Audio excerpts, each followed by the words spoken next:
বর্তমান সরকার দায়িত্ব গ্রহণের পর থেকেই দ্রব্যমূল্য নিয়ন্ত্রণে জোর ব্যবস্থা নিয়েছে। রমজান ও ঈদে বড় চ্যালেঞ্জ ছিল জিনিসপত্রের দামের লাগাম টেনে ধরা, বিদ্যুৎ সরবরাহ নিশ্চিত করা। এই রমজানে যাতে কোনো পণ্যের দাম বেড়ে না যায় এবং বিদ্যুৎ সরবরাহ যেন বিঘ্নিত না হয়, সেই জন্য আমরা সর্বোচ্চ চেষ্টা করেছি।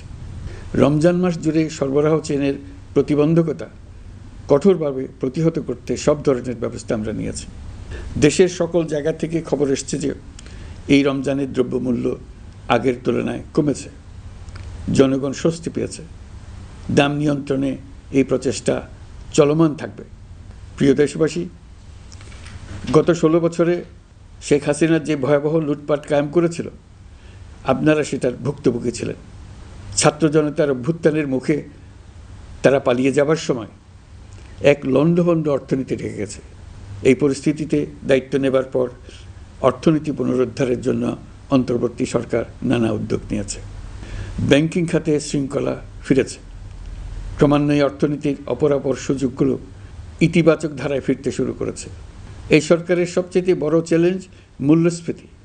ফেব্রুয়ারিতে মূল্যস্ফীতি 9.32% নেমে এসছে, যা 22 মাসের মধ্যে সর্বনিম্ন।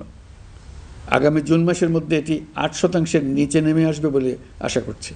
দেশের ধ্বংসপ্রাপ্ত অর্থনীতিতে স্বস্তি এনে দিয়েছে আমাদের প্রবাসী ভাই বোনেরা। এই ঈদে জামা জুতো অ্যাক্সেসরিজের ডিসকাউন্ট। অন্তর্বর্তী সরকার দায়িত্ব নেবার পর থেকে রেমিটেন্স ধারাবাহিকভাবে বেড়েছে।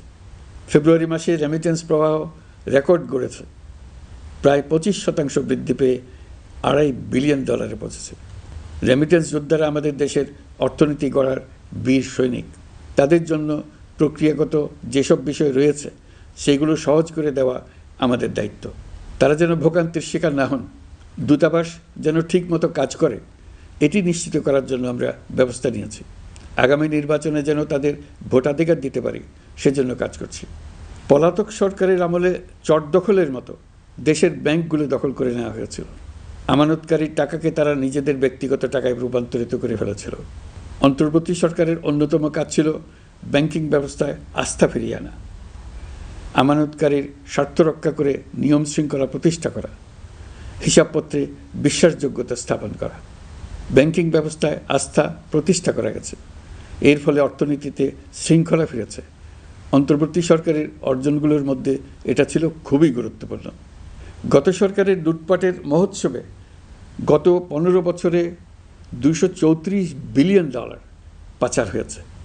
এটা আমরা জানি। কত রকমভাবে পাচার হয়েছে তাও জানার বিষয়। অভিনব এক একটা পদ্ধতি ছিল। পাচারের একটা পদ্ধতি সবাইকে হতভম্ব করে দিয়েছে।